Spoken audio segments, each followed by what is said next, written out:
शिक्कामोर्तब करण्यासाठी आलेले सर्व कणकवलीकर बंधू आणि भगिनी, सकाळी सांगलीपासून माझा दौरा सुरू झाला आणि सांगलीपासून दौरा करत करत निलेशे इथं पोहोचायला मला उशीर झाला, त्याबद्दल आपल्या सगळ्यांची मनापासून दिलगिरी व्यक्त करतो. खरं मी इथं आल्यानंतर कणकवलीचा आणि माझा संबंध काय असा प्रश्न निर्माण होतो. पण मला आठवतं मी कॉलेज जीवनामध्ये कणकवलीला माझ्या आतेकडे यायचो. ते बंड्या कांबळी तुम्हाला माहिती असेल, विसावा पानशॉपवाला, त्याच्याकडे लहान खायला जायचं. आजही बाळकृष्णाचं कॉकटेल ते विसरलेलो नाही. पाशा मुलं असेल, गजानन असेल, मिलिंद मंडळीकर असतील, ते सगळे माझ्या संपर्कात असायचे. पण आज कदाचित प्रचाराच्या निमित्ताने इथे येत असताना अनेक प्रश्न उद्या निर्माण होतील की उदय सामंतचा कणकवलीशी संबंध काय. पण निलेशजी, अभिमानाला सांगतो, मी ज्यावेळी जिल्ह्याचा पालकमंत्री झालो ते पहिलं काम या कणकवलीमध्ये केलं ते म्हणजे भालचंद्र मठाला सुशोभीकरणाला 70 लाख रुपये, नाही उद्यानाला पैसे दिले.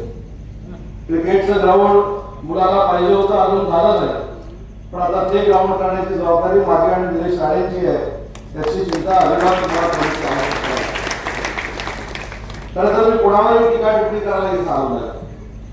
आम्हाला देखील सगळ्यांना युती करूनच निवडणुकीला सामोरं जायचं होतं. संदेश पारकरनी पदाचा राजीनामा दिलाय ना, खरं ना? सतीश सावंत मला आणि निवेदिता आठवणीत आला. संदेश पारकरनी त्यांच्या पदाचा राजीनामा दिलेला आहे.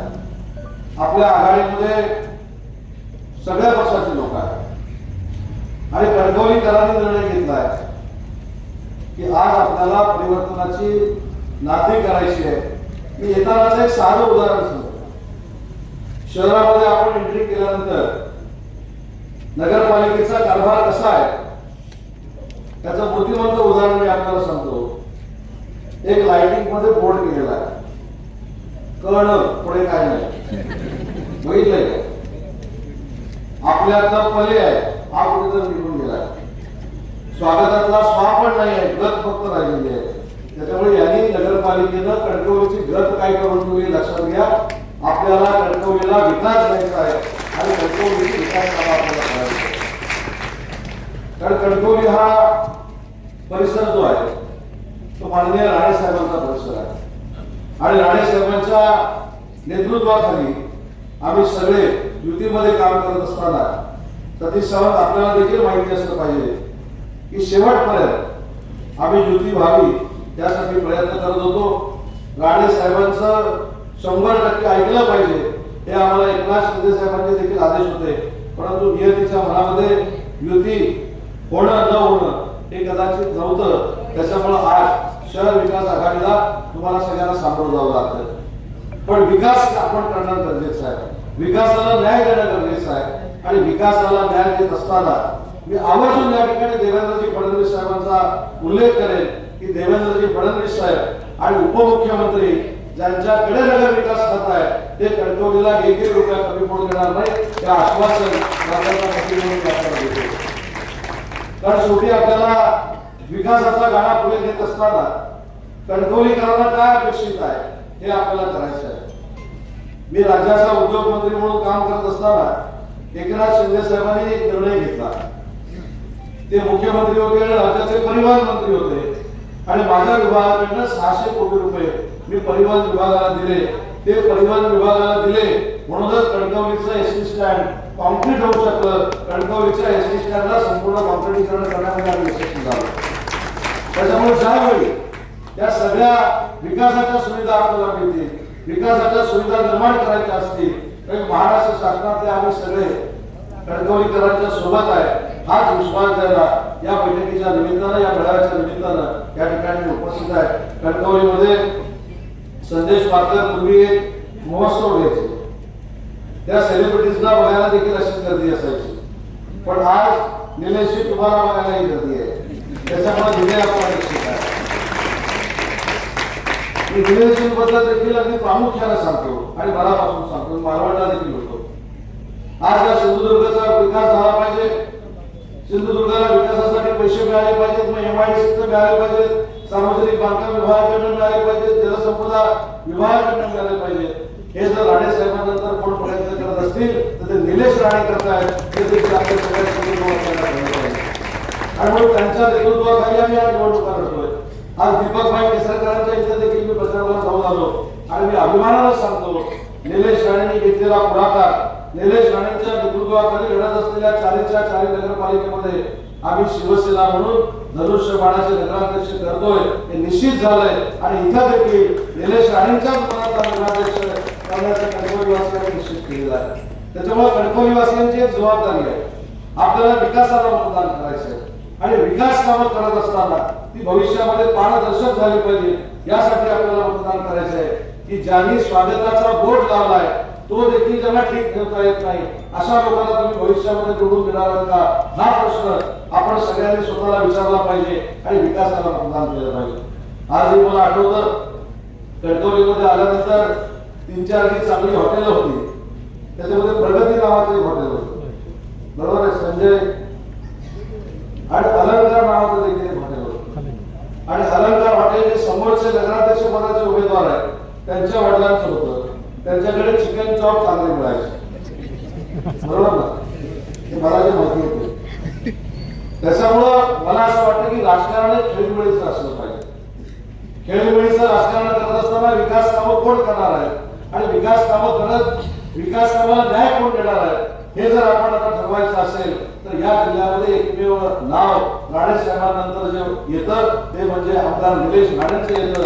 आणि त्यासाठी विनामूल्य असलेला, लोकांची नाळ जोडलेला, लोकांना समजून घेणारा असा नेता ज्यावेळी सिंधुदुर्गामध्ये निर्माण होतोय त्याचे हात बळकट करणं ही आपल्या सगळ्यांची जबाबदारी आहे. आणि संदेशची अजून एक मला आपल्याला विनंती करायची, तुम्ही आणि तुमचे सगळे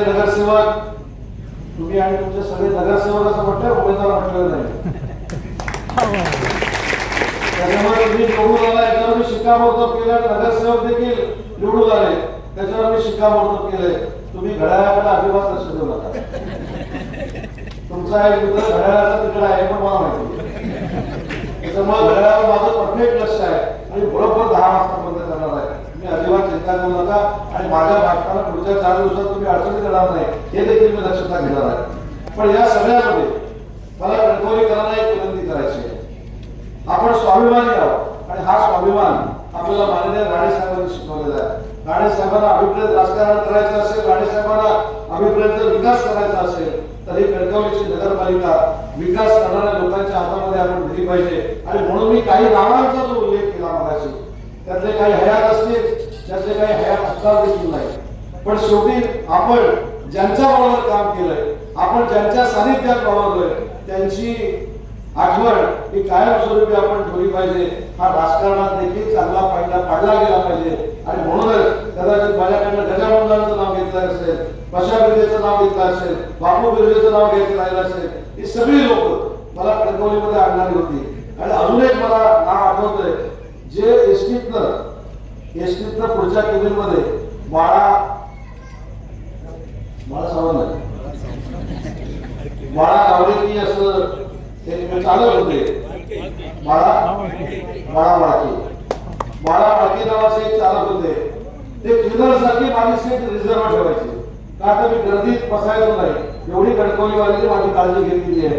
त्याच्यामुळे माझी काळजी म्हणजे काळजी 2 तारखेला मतदान करून पुन्हा एकदा कणकवलीकर घेतील याची आशा या ठिकाणी व्यक्त करतो.